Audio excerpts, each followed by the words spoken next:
Chaplin Street was an unusually quiet neighborhood, considering it was in the heart of the city. Nestled between Emery Avenue, a thriving small business community, and Sinister Lane, a district where rum shops outnumbered regular housing. Chaplin Street, like any other Beijing district, had its cadre of characters that made it unique.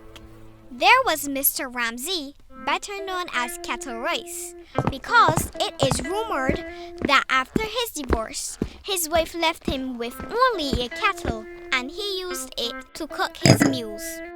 Then there was Mistress Duncan, better known as the True Story, because every time she was about to tell one of the biggest lies known to man, she would always precede it with, "This is a true story. If I lie, I die."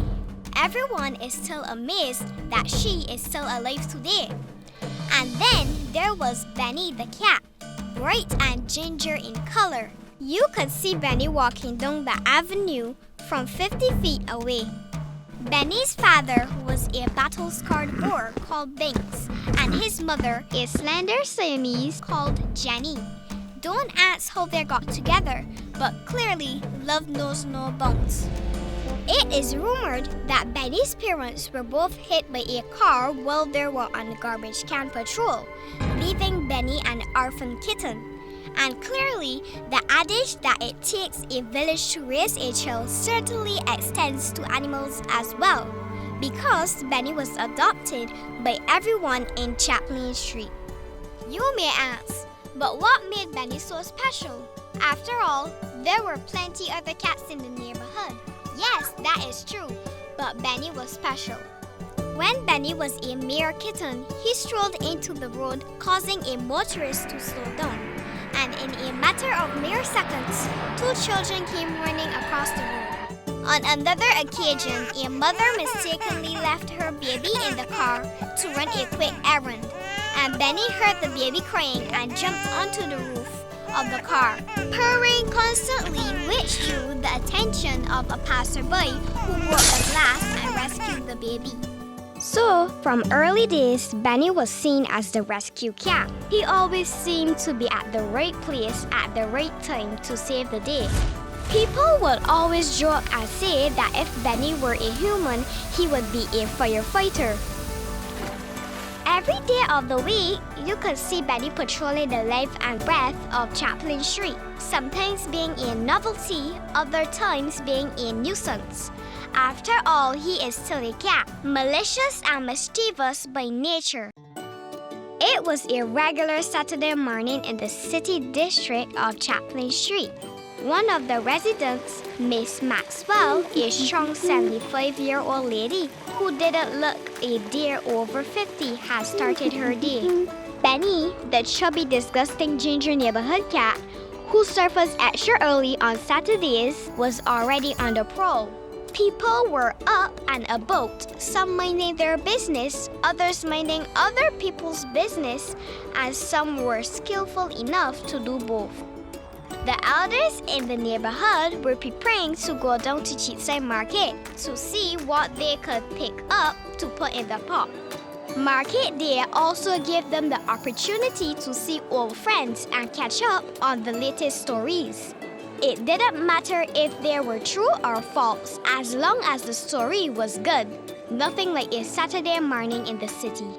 Miss Maxwell was hustling to finish up her sauce to meet her usual crowd who lined under her shed from sunup to sundown, eating every possible part of the pig while washing it down with a beverage or two or maybe even three.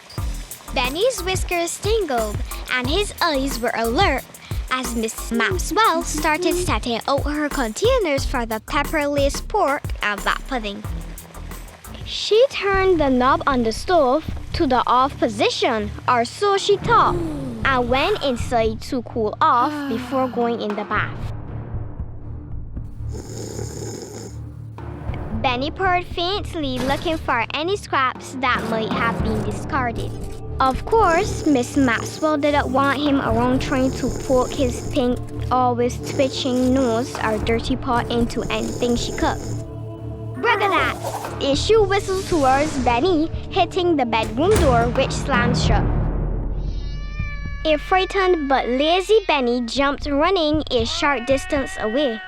The pull of the pork was enough for Benny to raise paw and long but uneven whiskers to get a sample, so he waited out of sight. Miss Maxwell settled back into her cooling off position but ended up dropping to sleep.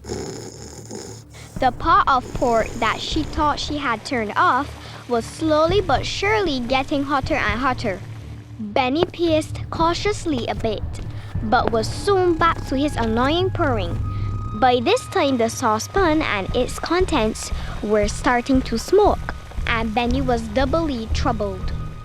As a result of his acute sense of smell, he instinctively knew that something was wrong and that the pork was burning. Benny used his massive claws to claw and claw and claw away at the door of Miss Maxwell's bedroom until finally she was roused out of her sleep. In annoyance, she started to use some choice words with Benny, only to realize that she was smelling the distinct aroma of something burning. Benny jumped out of her way and followed as she ran into the kitchen. In the nick of time, Miss Maxwell turned off the low burning flame under the completely burnt saucepan. Her kitchen was covered in a nice coat of black soot. Benny never left her side as she called her neighbor, who told her that she should still call the fire service, just in case. When the fire truck arrived, Benny was intrigued and slowly walked between the legs of the leading fire officer. He then leapt confidently into the arms of the fire officer operating the ladder, who gently put him down.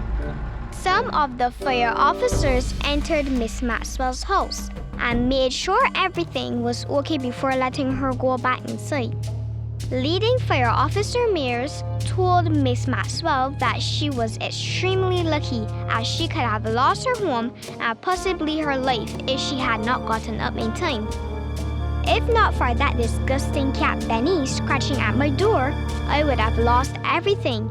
It's funny I have to thank him for saving my life and my home, said Miss Maxwell. It was during the investigation that the fire officers had learnt of Benny's actions. All the while, Benny continued to look on with interest at the buzz of activity around him. While the other officers were packing up, the leading fire officer cautioned Miss Maxwell on fire safety. Soon after, the team left to return to the Bridgetown Fire Station. While unpacking the equipment at headquarters, a clawing sound was heard among the gear. It was discovered that the cat had somehow squeezed himself into one of the open equipment lockers and was stuck. An officer called Miss Maxwell to inform her that the cat had somehow gotten into the fire truck and was transported to the station.